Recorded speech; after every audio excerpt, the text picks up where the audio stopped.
an institution-based view of IPR protection. Team Sapphire, Sam Anderson, Kyle Bryceley, Renee Downtang, Susie Isabel, Hannah Wallace, and Peter Vanell. Why did the United States voluntarily turn from being an IPR violator to an IPR champion? How can the lessons from this episode of IPR history in the United States help inform today's U.S.-China IPR debate?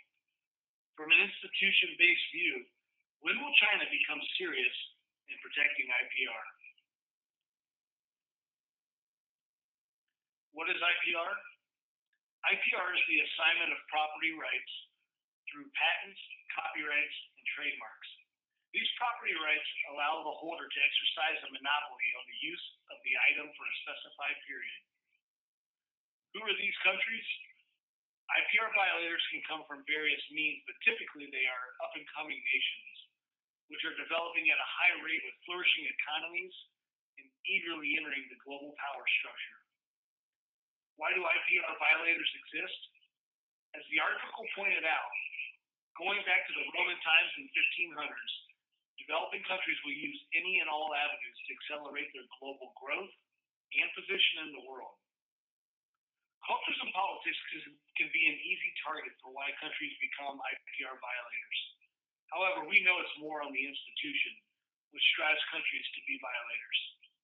So when can the U.S. expect better protections from other world powers, such as China?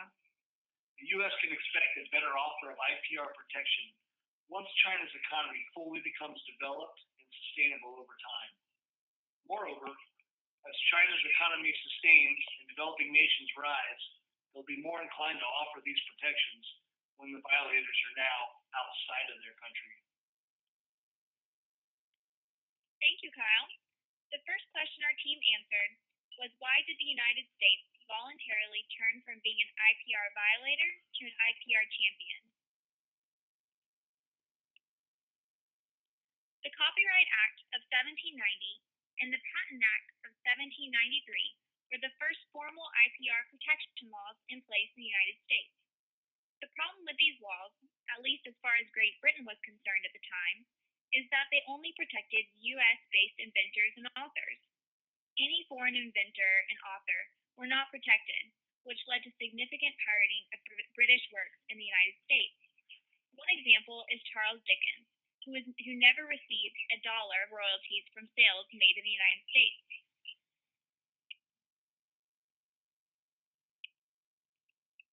As the U.S. economy grew and more original works were being created, authors, inventors, and firms within the United States began arguing for international IPR protection laws. The problem was that American creators wanted copyright protections in other countries, but the other countries wouldn't grant those rights unless the U.S. promised the same rights to their creators. The International Copyright Act, also called the Chase Act after Senator Jonathan Chase, was passed in 1891 to protect the IPR rights of foreign works. Now I will hand it over to Kyle to go over the second question. Thanks, Hannah. The second question was, how can the lessons from this episode of IPR history in the United States help inform today's U.S.-China IPR debate? The main problem that we looked at with this question is, since a developing country has little to gain by strict enforcement of IPR laws, they will be less prone to doing so. And thus, the U.S. did not have much need for IPR in the 1800s, so they chose not to enforce it, causing frustration for many British authors, such as Charles Dickens. Similar to the current situation with China, during the 1800s, there was no shortage of British critics who believed that Americans were culturally and politically hopeless in improving IPR protection. Furthermore, any threats to impose sanctions against American violators were essentially brushed off, very much in the way China brushes off threats of action against IPR violations today. So what is the resolution? That was what the U.S. passed in 1891, known as the International Copyright Act of 1891, which protected international IPR. The catalyst to cause the change in the U.S. views of IPR was pressure from American authors, inventors, and companies that felt the need to be protected from the foreign IPR infringement. In the late 1800s, the U.S. began producing much more intellectual property than it actually consumed, and therefore it needed to ensure its products were not being copied. Pro-IPR countries, such as the UK, would not grant the U.S. IP producers the same protection as domestic producers unless the U.S. agreed to reciprocate. Finally, other countries such as Canada began pirating the works of U.S. IP producers, like Mark Twain, who eventually took up a second residence in Canada, so his work would be protected under Canada's domestic IPR laws. So what are some of the key lessons? The initial view suggested that the culture and political climate in China encourages its people to violate IPR. However, that ignores the historical context between Great Britain and the U.S. in the 1800s. Thus, the primary way to change China's views on IPR laws lies in the rules of the game. As a country's economy grows to produce more IP, that country will be more inclined to add additional protections for its authors, inventors, and companies. Thank you, Kyle. Our third question was, from an institution-based view, when will China become serious in protecting IPR? An institutional-based view of IPR suggests that as the economies developed, indigenous industries grew, and IPR protection was enhanced. So let's understand the transition that China is going through and understand how it will lead them to becoming serious in protecting IPR. Team Sapphire will provide you with some factual data to support this. In China today, IP rights holders face a complex and uncertain enforcement environment. Foreign companies face pressure to transfer IPR to enterprises in China through a number of government policies and procedures. There is also inadequate protection of intellectual property that has contributed to the decline in private investment. Analysts think the threat of a trade action could potentially be a source of leverage over China. Roughly 70% of software used in China is pirated, though numbers have been declining lately. Chinese IP theft costs U.S. organizations at least $150 billion a year. There are strange relations between China and the U.S., with U.S. President signing an executive memorandum to investigate into China's alleged theft of U.S. intellectual property.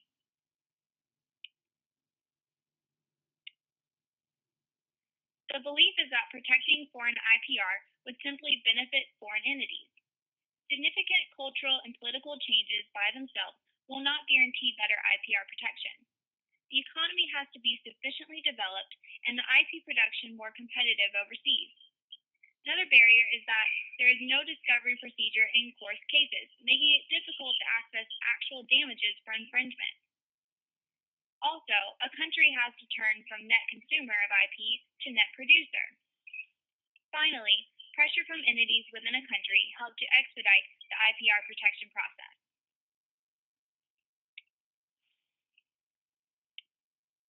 In looking forward, the Made in China 2025 initiative was launched to dominate high-tech industries over the next 8 years.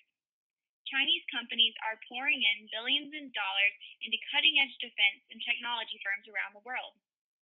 China now files more international patents than Germany, France, UK, or Australia. They also spend more research and development money than Europe. The Chinese cabinet vowed to clear, revise, or abolish regulations or documents that would be contradictory to the 2007 Property Rights Law and 2016 guidelines on improving property rights protection. Lastly, in bilaterals and through WTO Council for trade-related aspects of intellectual property rights, the U.S. has worked to ensure new policies in China do not unfairly harm U.S. businesses. And now I will pass it back to Kyle to close us out.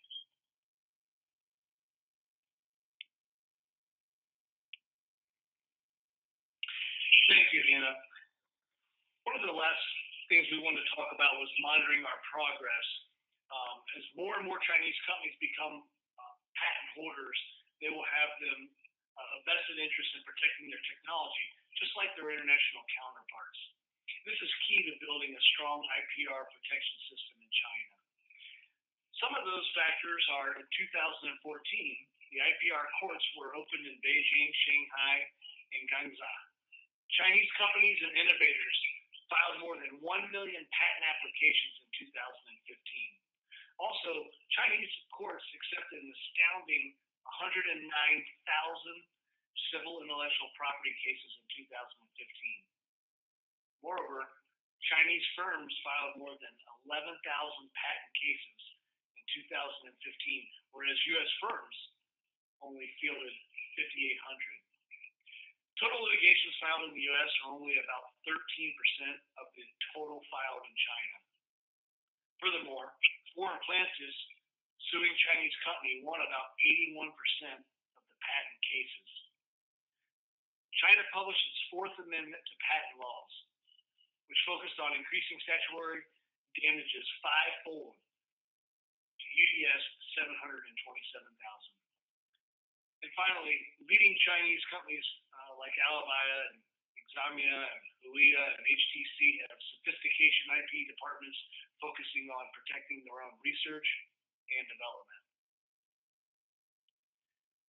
In closing, on behalf of Team Sapphire, we want to thank you for watching our presentation on IPR.